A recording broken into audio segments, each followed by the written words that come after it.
नमस्कार प्यारे बच्चों, ग्रोथ ऑनलाइन क्लासेस 0.5 में स्वागत है।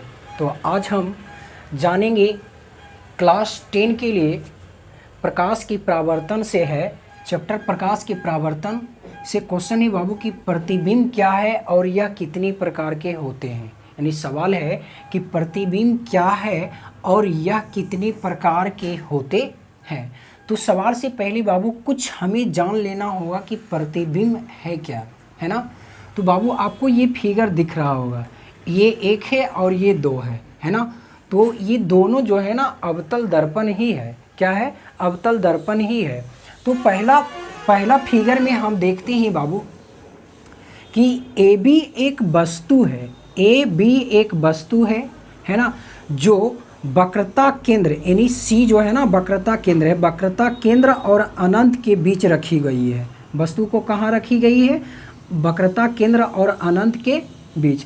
जब वस्तु से आने वाली प्रकाश की किरणें, देखिए किरणें और दर्पण से परावर्तन होता है तो मुख्य फोकस से गुजरता है और एक बार जो है ना वक्रता केंद्र से और दर्पण से टकराने के बाद फिर वही वक्रता केंद्र से वापस चला जाता है। तो बाबू जहाँ पे ये दोनों किरणों से कटा वहीं पे मेरा प्रतिबिंब बना, तो बनता है बाबू ए डैश और बी डैश। तो ये वास्तविक रूप से कटा है। और दूसरा फिगर में हमने क्या देखे हैं कि एक बार फोकस से गुजारा गया और दूसरी बार वक्रता केंद्र से गुजारा गया। तो दर्पण के पीछे हमने डॉट डॉट डॉट करके देखें कि लगता है यहाँ पे कटेगा, लेकिन इधर क्या हो रहा है बाबू, धीरे धीरे और क्या हो जाएगा, आगे बढ़ते चले जाएगी। लेकिन इधर हम पीछे जाके देखें तो लगा कि नहीं, बी डैश पे जाकर कटेगा। तो इसको बोलते हैं काल्पनिक। इसको क्या बोलते हैं? काल्पनिक। ये जो है ना ए डैश बी डैश ये काल्पनिक है और ये वास्तविक प्रतिबिंब है। तो जो हकीकत वास्तविक रूप से कटता है उसे हम वास्तविक प्रतिबिंब कहते हैं, और जो कल्पना के द्वारा काटा जाता है, देख पा रहे हैं ना, यहाँ से देखिए हमने डॉट डॉट करके खींचे तो लगा कि नहीं यहाँ पे कट सकता है, और इसको भी लाके हमने देखे तो लगा कि यहाँ पे कट सकता है। अर्थात हम कह सकते हैं कि ये कल्पना करने के बाद हमें पता चला कि ए जो है ना बी डैश पे जाके कटता है। तो ये आपका हो गया काल्पनिक और ये हो गया वास्तविक। तो इसको क्या बोलते हैं बाबू? वास्तविक। क्या बोलते हैं? वास्तविक प्रतिबिंब। वास्तविक प्रतिबिंब। और जो हमारा डॉट डॉट करके कटा इसको हम बोलेंगे यानी ए डैश बी डैश को बोलेंगे काल्पनिक प्रतिबिंब। क्या बोलेंगे बाबू? काल्पनिक प्रतिबिंब बोलेंगे। क्या बातें समझ आ रहा है ना? ये आपका है काल्पनिक प्रतिबिंब और ये था वास्तविक प्रतिबिंब। तो वो है कौन? तो ए डैश और बी डैश है ना, ये वास्तविक। तो ये रियल से कटा और ये रियल नहीं कटा, यानी हमने काट कर देखे तो पता चला कि नहीं यहाँ इस बिंदु पे आके कट सकता है। तो इन दोनों फिगरों से हमें ये पता चलता है, यानी ये एक फिगर यहाँ पे है और एक फिगर यहाँ पे है। तो इन दोनों फिगर से हमें ये पता चला कि प्रतिबिंब जो है ना दो तरीका से बनता है। कितने तरीका से बनता है? दो तरीका से बनता है। तो एक का नाम है बाबू वास्तविक प्रतिबिंब और दूसरा का नाम है काल्पनिक प्रतिबिंब। तो देख पा रहे हैं, और यहाँ पे वस्तु को ध्रुव और फोकस के बीच रखा गया और यहाँ पे वक्रता केंद्र और अनंत के बीच रखा गया। तो आपसे सवाल भी कर सकता है कि जब वस्तु को वक्रता केंद्र और मुख्य अनंत के बीच रखें तो प्रतिबिंब कहाँ बनेगा? तो मुख्य फोकस और वक्रता केंद्र के बीच बनता है। यहाँ से सवाल क्या पूछ सकता है कि जब वस्तु को ध्रुव और मुख्य फोकस के बीच रखे तो प्रतिबिंब कहाँ बनेगा? तो दर्पण के पीछे बनेगा और यहाँ पे दर्पण के सामने बनता है। और यहाँ पे बाबू वस्तु से छोटा बनता है लेकिन यहाँ पे वस्तु से बड़ा बनता है, और ये उल्टा बनता है और ये सीधा बनता है। तो अब हम जानेंगे बाबू कि प्रतिबिंब क्या है और यह कितने प्रकार के होते हैं। तो हमने जान गए, इन दोनों फिगरों से हमें पता चल गया कि प्रतिबिंब जो है ना दो तरीका से बनता है। एक का नाम है वास्तविक प्रतिबिंब और एक का नाम है काल्पनिक प्रतिबिंब। ठीक ना? तो अब हम पहले जानेंगे बाबू कि प्रतिबिंब किसे कहते हैं, उसके बाद हम जानेंगे काल्पनिक और वास्तविक। तो सबसे पहले बाबू प्रतिबिंब है क्या?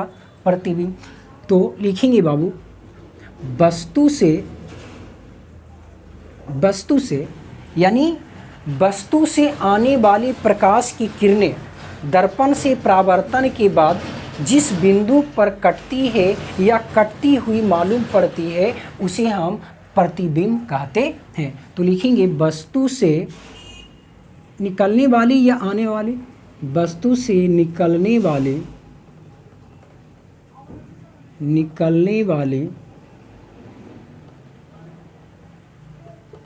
प्रकाश की किरणें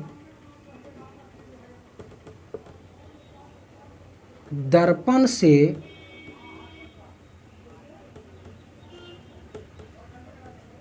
परावर्तन के बाद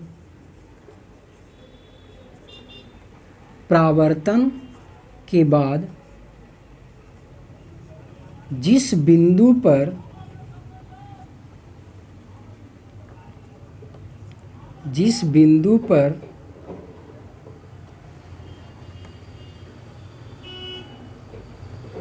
कटती है या कटती हुई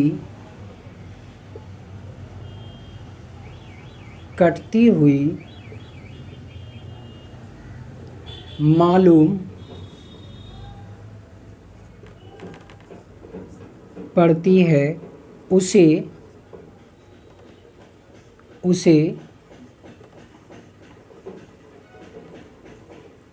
प्रतिबिंब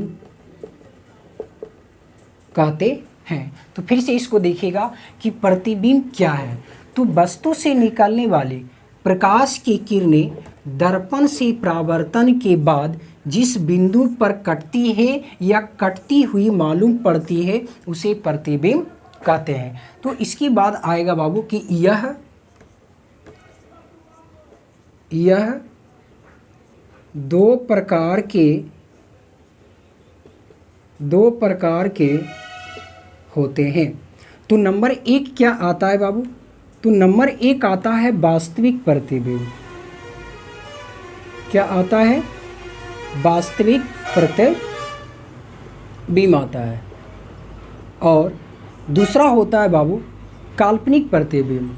तो काल्पनिक प्रतिबिंब का दूसरा नाम है आभासी या काल्पनिक प्रतिबिंब। तो यह दो प्रकार के होते हैं, यानी वास्तविक प्रतिबिंब और दूसरा होता है आभासी प्रतिबिंब, जिसको हम सब बोलते हैं काल्पनिक प्रतिबिंब। तो अब हम जानेंगे बाबू कि वास्तविक प्रतिबिंब कहते किसको हैं, यानी वास्तविक प्रतिबिंब किसे कहते हैं। तो देखिएगा वास्तविक प्रतिबिंब किसे कहते हैं। तो लिखेंगे बाबू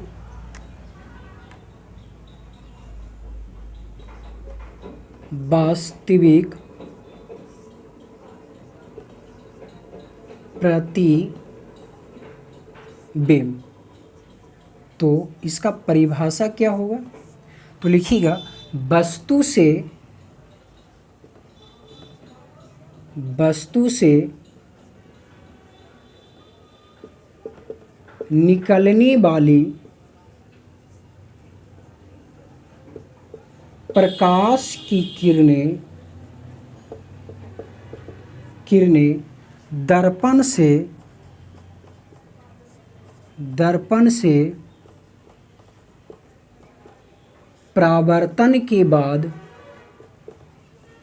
जिस बिंदु पर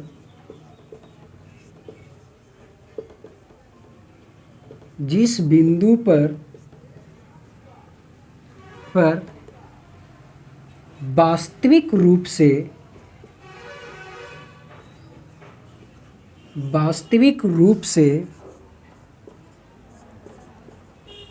से कटती है उसे वास्तविक प्रतिबिंब कहते हैं। प्रतिबिंब कहते हैं। तो एक इसमें छोटी सी बात आता है कि वास्तविक प्रतिबिंब को क्या हम पर्दे पे प्राप्त कर सकते हैं? तो जवाब आएगा बाबू, वास्तविक प्रतिबिंब को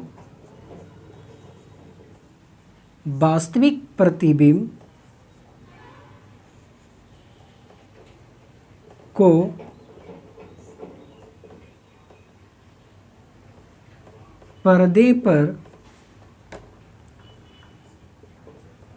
प्राप्त किया जा सकता है या किया जाता है। तो फिर से इसको देखिएगा, वास्तविक प्रतिबिंब कहते किसको है?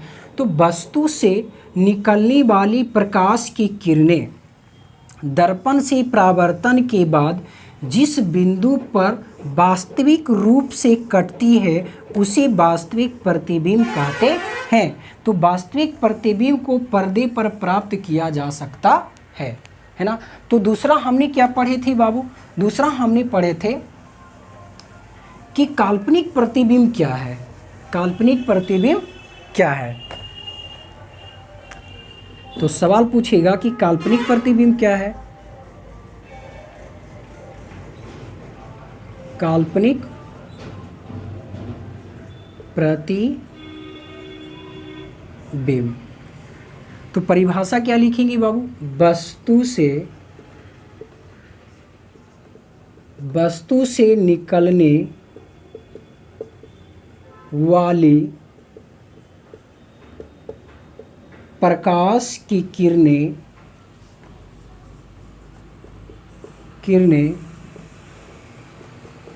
दर्पण से परावर्तन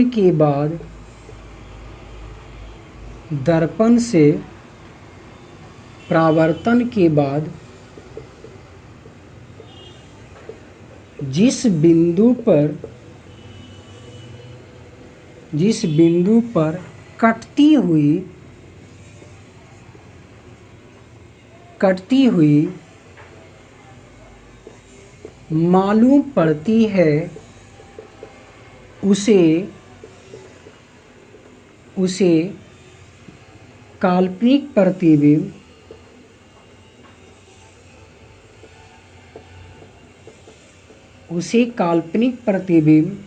कहते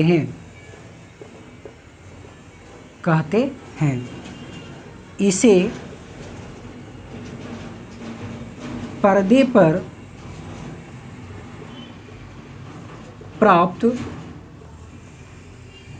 नहीं किया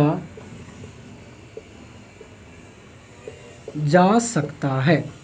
तो पूछेगा बाबू कि काल्पनिक प्रतिबिंब किसे कहते हैं? तो जवाब देंगे कि वस्तु से निकलने वाली प्रकाश की किरणें दर्पण से परावर्तन के बाद जिस बिंदु पर कटती हुई मालूम पड़ती है उसे काल्पनिक प्रतिबिंब कहते हैं। इसे पर्दे पर प्राप्त नहीं किया जाता है, ठीक ना।